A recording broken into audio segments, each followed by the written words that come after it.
Hello, everybody. This is Juan from the Byte That Team. I'm joined alongside Mr. Anthony Fleming. We got the War Machine Rhino right here, and we got Jamie Burko.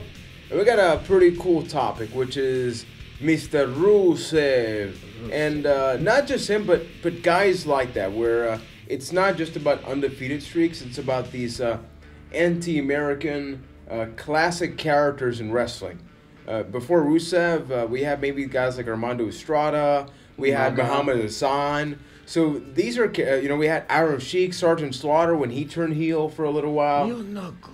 Exactly. So this is nothing new in wrestling, but it's still happening. So I want to just open forum right now. Are you happy these characters still happen? Do you think they have a place in wrestling? And if so, why? Oh, yeah, because it brings to me, it brings like theatrics to the whole kind of production instead of being like, what was it called? The PG kind of era. This kind of brings the kind of theatric kind of a little more... The bland, yeah, generic. a little more bland, generic. It kind of brings more kind of life to it, colorful, and all that fun stuff, topical, and exactly. We need more characters in wrestling, and Rusev is one of those characters.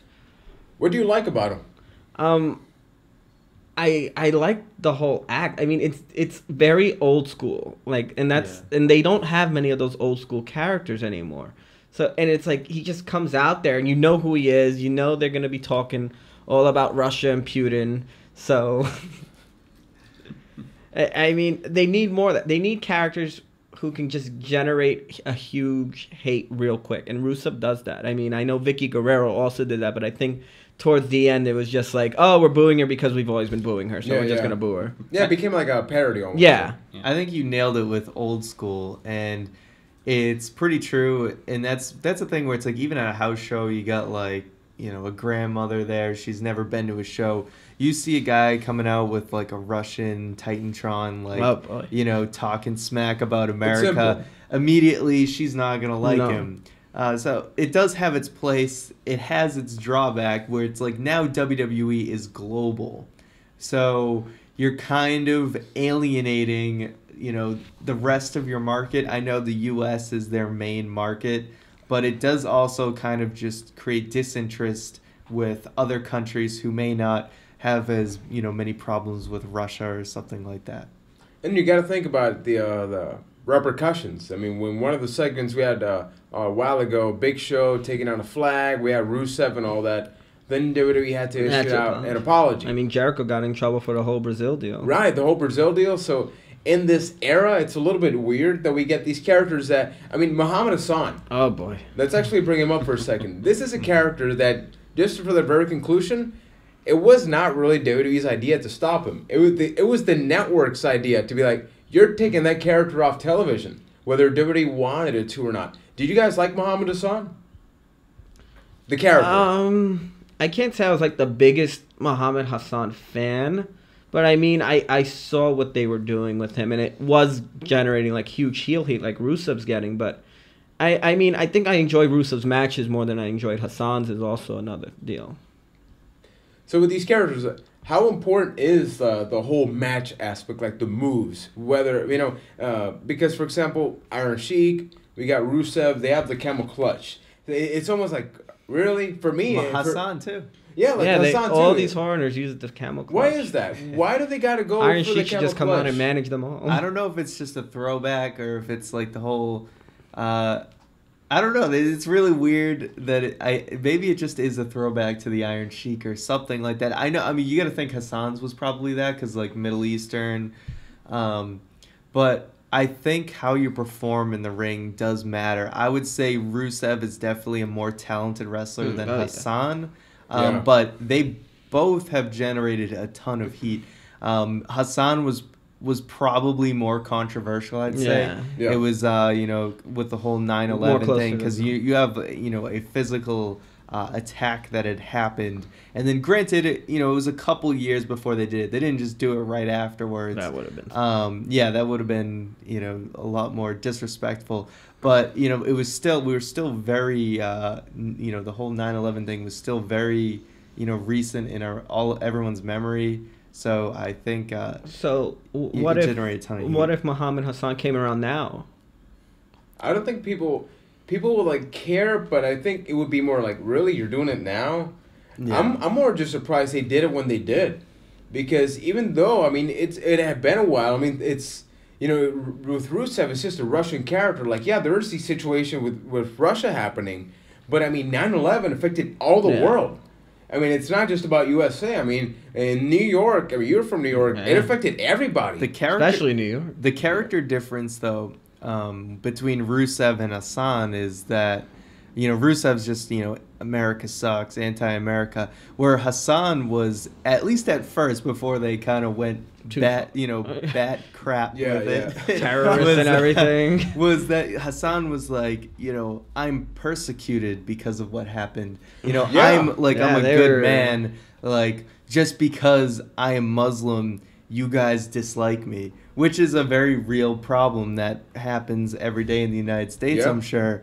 But it's like, you still boom. It's like, in actuality, Hassan's character, at least at first, was like, he really is a sympathetic character, but, you're just kind of trained to hate him. And also, in the ring, he had heel tendencies, of course.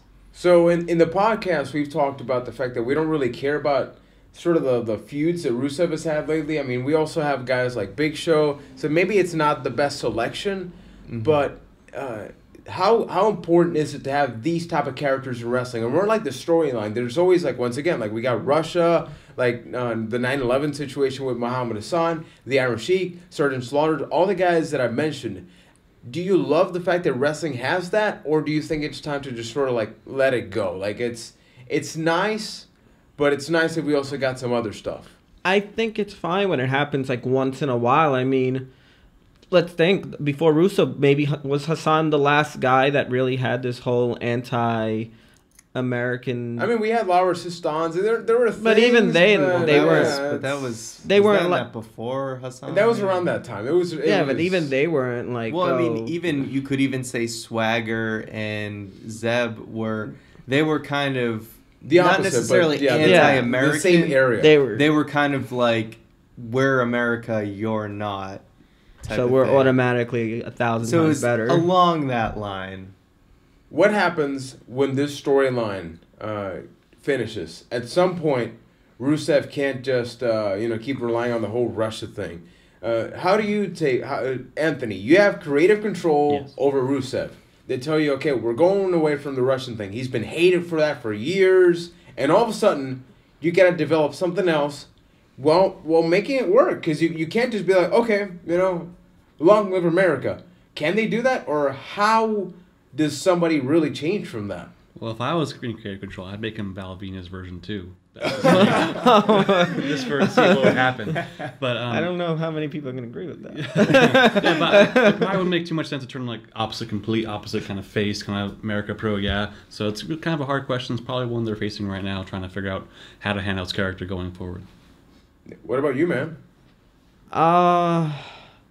Well, I mean, my dream feud for him before he loses the gimmick would be Kurt Angle, but that's probably never going to happen, unfortunately. Because that would actually be the perfect opponent to beat Rusev in his first match. But when he finishes this whole I hate America thing, Russia #1, damn, it's it's a tough one because we are so... I would say the word conditioned. We are so conditioned to believe there are these characters. I mean, where's Hassan? Where's Sergeant Slaughter? Eventually, just went back to what he was. Eventually, these characters just leave.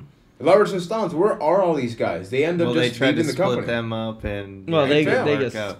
I mean, Rusev though, he could just kind of be like a monster heel. I don't really know what gimmick you could give him, but I think he could still easily get over on his ability. I mean, you can look how he was in NXT. He was very much kind of unpolished there, but he just had a thing where he's breaking boards and he was all about Bulgaria, but it wasn't necessarily an anti-American gimmick. He was just he was just a big, intimidating guy. And he'll probably have to turn face, and he can just kind of be the big guy that beats the crap out of people.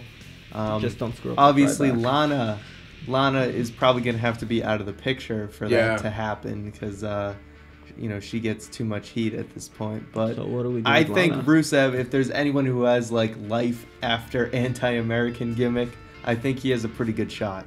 Rusev's got that chance to break the cycle. So for those watching, it's apparently a really tough question. We can't really figure out what would happen with Rusev after the gimmick. So give us your suggestion. Give us your idea of a possible storyline scenario where maybe Russia like demotes him, maybe talks trash about him, and then ends up, he ends up like loving America or moving to Jamaica, whatever the case. Hey, anything's possible in wrestling. So make sure to hit that subscribe button. Check out the podcast, available every single Tuesday. This guy and myself join Mr. Keith Poshik, talk about Raw, talk about good times in wrestling. It's available in a little bit of different places. It's pretty cool. So until next time, thanks for watching, and we'll be back with many more videos right here in the YouTube channel. Wah.